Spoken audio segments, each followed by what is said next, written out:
pati daw mga Marcos loyalist na nasalanta sa bagyo.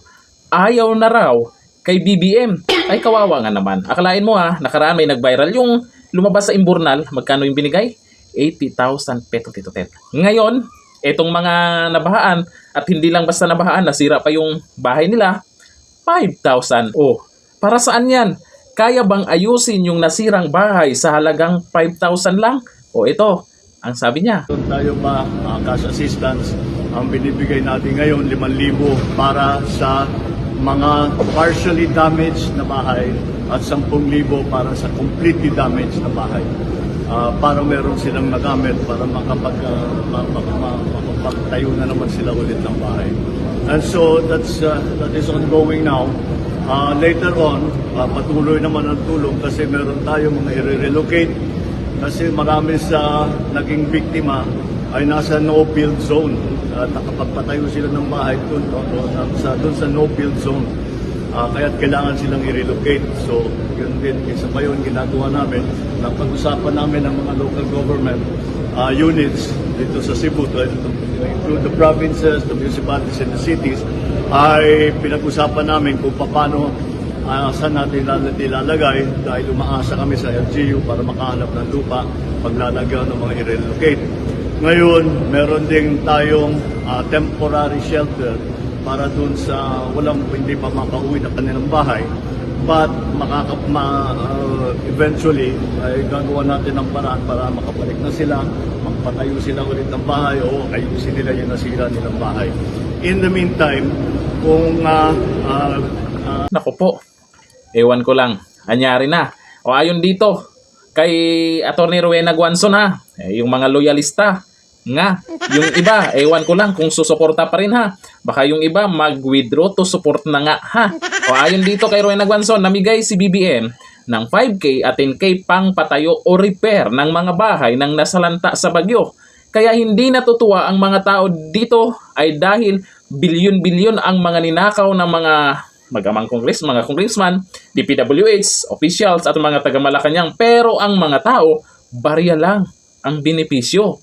BBM, pati Marcos loyalismo na salanta ng bagyo, hindi na sila boboto sa kandidato mo sa 2028. Wala nang maniniwala sa iyo. Sa panahon ngayon, saan aabot ang 5,000 pesos mo kung nasira yung bahay mo? Sa pagkain pa lang, nawala ng trabaho yung mga yan, kulang pa yan. Akala ko ba may pera? O Auntie Claire, baka naman may paliwanag ka dito. Hindi naman natin sinasabing ay tumulong na. Sabi kasi may pera. Yung mga buhaya, sarap buhay dyan pero bilyon-bilyon ang ninakaw nila. Ang matindi dito kasi, yung nakaraan lang, may namimigay sila ng ayuda. Magkano? 5,000 yun 5,000 petot, may bigas. O sabi ni Tamba. Pero ngayon, na kung kailangan ng mga nabahaan dyan sa Cebu, ganun lang. Hindi lang naman natin nilalang. Pero pag sinabi kasi para pampaayos sa bahay, pinagluloko mo naman kami, Dunyor. Samantalang yung lumabas sa Imburnal, 80k pesos ang binigay. O ayon dito sa balita, Guanzon, sabi ni Guanzon Atty. Guanzon, pambihirang gobyerno, 80,000 pesos sa Imburnal, 5k sa nasalanta. Mariing pinuna ni dating COA Comelec Commissioner Atty. Rowena Guanzon ang hindi pagkapantay ng pamahalaan sa pagbibigay ng tulong pinansyal sa mga mamamayan. Ngayon yung pinakakailangan dapat. Matapos i-anunsyo ni Pangulong Marcos Jr. na 5,000 hanggang 10,000 lamang ang pinagkakaloob sa mga biktima ng bagyo na nawala ng bahay at kabuhayan, bumanat si Guanzon sa social media. Ang tinutukoy ni Atty. Guanzon ay ang babae na nag-viral matapos lumabas mula sa Imburnal nung nakaraan lang, bago lang yan. Kung saan kalaunan ay nabigyan ng 80,000 ayuda. Siyempre makukumpara natin yan. 'Di ba? Mas kailangan ng tulong itong mga nabahaan diyan lalo sa Cebu. Hindi lang naman siguro isang tao yung nasiraan diyan sa isang bahay na yan. Buong pamilya yan. Para kay Guanzon, ito ay malinaw na indikasyon ng kawalan ng hustisya at malasakit sa mga tunay na biktima ng kalamidad. Nakakalungkot naman talaga dahil sa kabila po ng mga ginagawa po ng mga buhaya, tapos nagmamayabang pa rin si Auntie Claire na may pera. Ang nakakalungkot lang talaga yung wala tayong masyadong naririnig ngayon na ibang bansa na tumutulong maliban sa China ha. Buti pa tong China. Inaway na pero tumulong pa rin sila. Namigay po ng mga nakabox-box po na pagkain, inumin. Pero yung ibang bansa, tahimik ka. Ano, wala na bang tiwala sila na magbigay ng tulong dito sa Pilipinas? Yung EDCA, anong balita? Tapos ito pa ang gagawin ng... Sabagay, tumulong din naman yung gobyerno. Eh baka pag nagre-reklamo, mapapasama pa tayo. Maraming netizen ang sumang-ayon kay Guanzon at nagtatanong kung paano ba talaga ipinamamahagi ng DSWD ang pondo ng bayan. Para sa ilan, tila mas may pabuya ang pagiging viral kasi sa mga tunay na biktimang naghihirap sa gitna ng kaliwatkan ng kalamidad. Lalo na ngayon, may parating na naman na malakas na bagyo. Anong aasahan natin sa gobyerno? Hindi naman sa sinasabing naniningil tayo, umaasa tayo sa tulong ng gobyerno. Eh pera din natin yan. May budget na nakalaan para dyan pagdating sa pag nagkaroon ng kalamidad, pag nagkaroon ng sakuna. May budget para dyan. O ngayon, nasa na?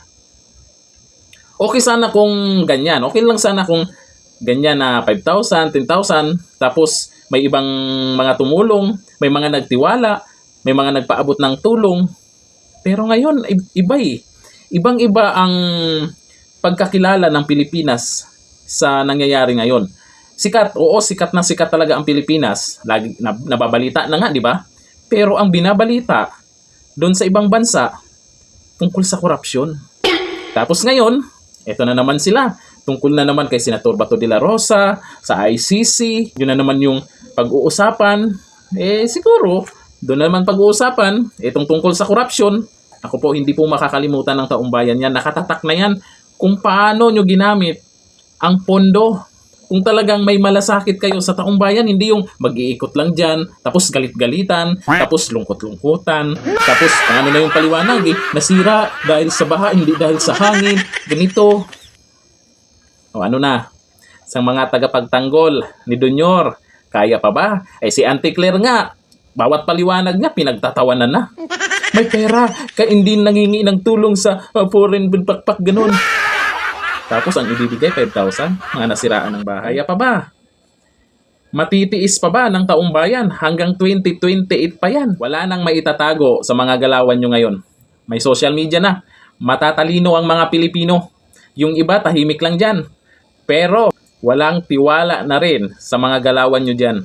Dahil ganito yung aasahan na natin na galawan ng gobyerno. Sa parating na mas malakas daw na bagyo to, mag-ingat na lang talaga tayo. Huwag na natin asahan. Dahil madidismaya lang tayo. Ingat na lang. At syempre, magdasal para sa kaligtasan. Hanggang dito na lang. Thank you. Bye-bye.